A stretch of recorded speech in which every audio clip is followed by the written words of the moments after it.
Terima kasih Anda masih bersama kami di Berita Padang. Bagi Anda yang baru saja bergabung, kami hadirkan kembali 3 berita utama pada pagi hari ini.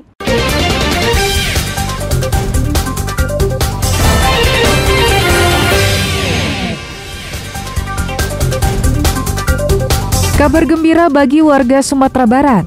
Jalan putus di Lembah Anai bisa dilewati 2 bulan yang akan datang. Di balik rasanya yang melegenda, ternyata nasi kapau masih diolah dengan cara tradisional.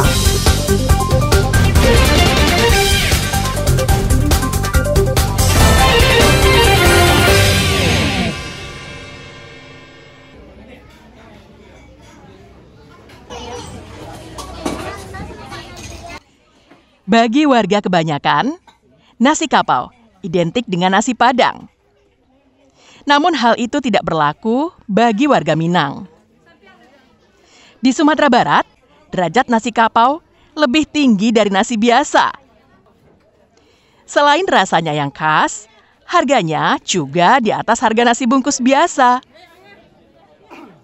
Nasi kapau mempunyai lauk yang khas, yakni rendang ayam, gulai usus yang diisi campuran telur dan tahu, dendeng kering, gulai ikan bertelur, goreng ikan air tawar, dan kikil. Sedangkan sayurnya merupakan gulai yang berisikan lobak, nangka, dan kacang panjang. Yang menjadi perbedaan utama dengan nasi Padang adalah cara penyajiannya. Jika Anda makan di rumah makan, lauknya bisa dihidangkan, dan Anda bisa sesuka hati meracik makanan yang akan disantap. Namun hal itu tak berlaku untuk rumah makan yang menjual nasi kapau. Di warung nasi kapau, penjual akan bertanya lauk yang akan Anda santap dan memberikannya sesuai dengan pesanan Anda. Namun yang disajikan bukan hanya lauk yang dipesan, tapi telah dilengkapi dengan sayur, kuah, dan cabai. Inilah yang menjadi perbedaan makan nasi kapau dengan nasi biasa. Penjual nasi kapau akan meracik pesanan Anda dengan lauk pesanan dan kuah yang beragam. Jika Anda memesan rendang ayam, maka penjual akan memberikan sedikit kuah gulai kikil dan cabai hijau. Namun, jika Anda memesan kikil, maka penjual akan melengkapinya dengan berbagai kuah gulai. Tapi jumlahnya yang sangat sedikit, hanya seujung sendok. Perpaduan kuah gulai ini yang menyebabkan rasa nasi kapau lebih lezat. Setelah itu, Anda akan memperoleh tambahan lauk yang disebut dengan sebeng.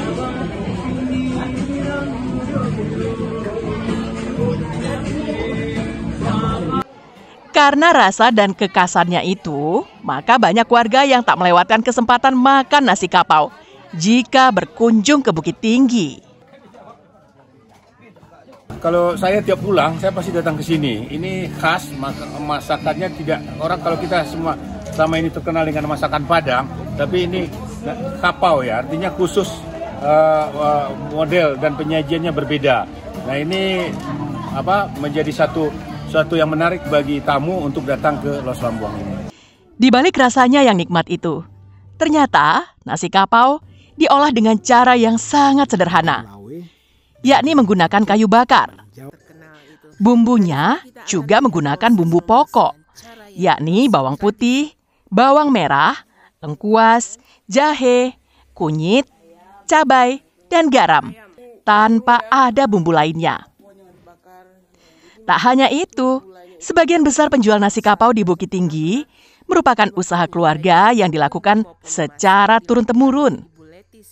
Usaha rumahan ini bisa dikatakan sebagai UMKM, karena omsetnya hanya berkisar belasan juta rupiah saat musim libur, dan maksimal 5 juta rupiah per hari saat hari biasa. Dina Amrina melaporkan dari Bukit Tinggi.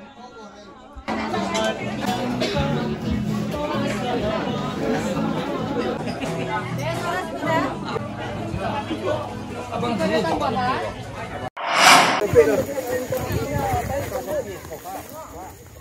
Warga Nagari Andaleh Tanah Datar berlarian saat mengetahui Jasmani Dar, nenek yang berusia 73 tahun, yang dilaporkan hilang sejak 2 hari lalu, akhirnya ditemukan.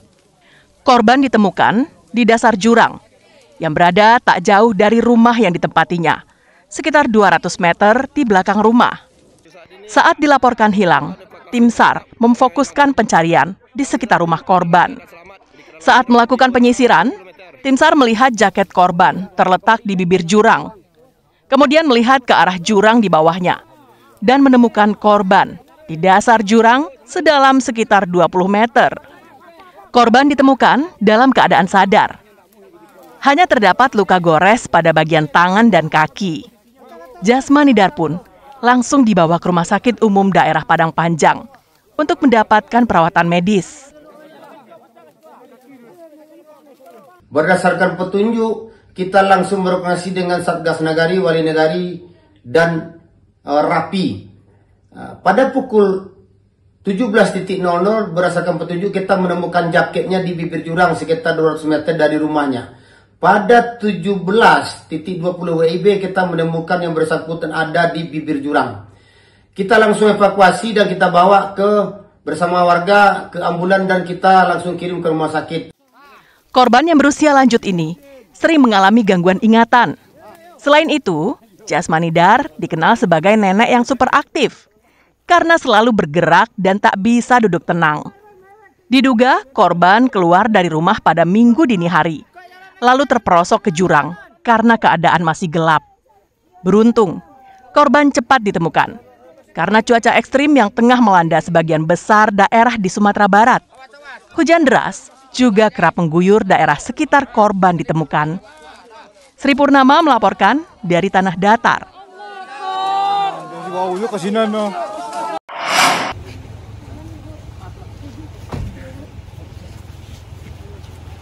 Senin malam, Menteri Sosial Tri Risma hari ini meninjau lokasi posko pengungsian korban banjir lahar dingin di daerah Batu Taba, Kecamatan Ampe Angke Agam.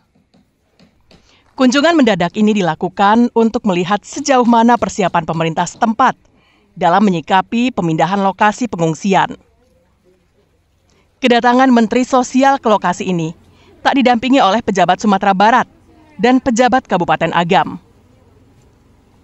Bahkan istri pejabat pun tak terlihat dalam rombongan Ibu Menteri. Yang ada hanya Kapolresta Bukit Tinggi yang rutin melakukan patroli di wilayah bencana. Lokasi pengungsian yang dikunjungi Menteri Sosial adalah lokasi yang baru dipindahkan. Karena lokasi yang lama berada di daerah yang rawan bencana dan letaknya tak jauh dari aliran lahar dingin Marapi. Tapi sayang, lokasi yang baru ini tak dihuni satupun pengungsi. Padahal, pemerintah telah menyiapkan tenda yang layak, lengkap dengan kasur, bantal, dan selimut. Korban banjir bandang lebih memilih tidur di rumah kerabatnya dibanding di pengungsian. Namun demikian, pemerintah tetap menyediakan makanan bagi warga korban banjir bandang itu. Tak tanggung-tanggung, Tri Risma hari ini ikut menyiapkan bahan makanan, mengaduk bumbu ayam yang akan digoreng, serta mengiris lobak hingga 3 karung. Meski menjabat sebagai menteri, naluri keibuan masih melekat pada sosok Tri Risma hari ini. Ini udah biasa Bu ya? Udah biasa. Kenapa? Iya masak ya. Sesuai dengan apa Bu? Karena Standar di gitu. Agam ini mereka rata-rata tinggal bersama keluarganya ya. Jadi waktu hari pertama kan di sekolah itu.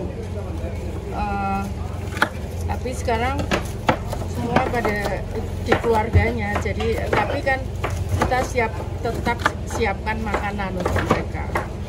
Gitu.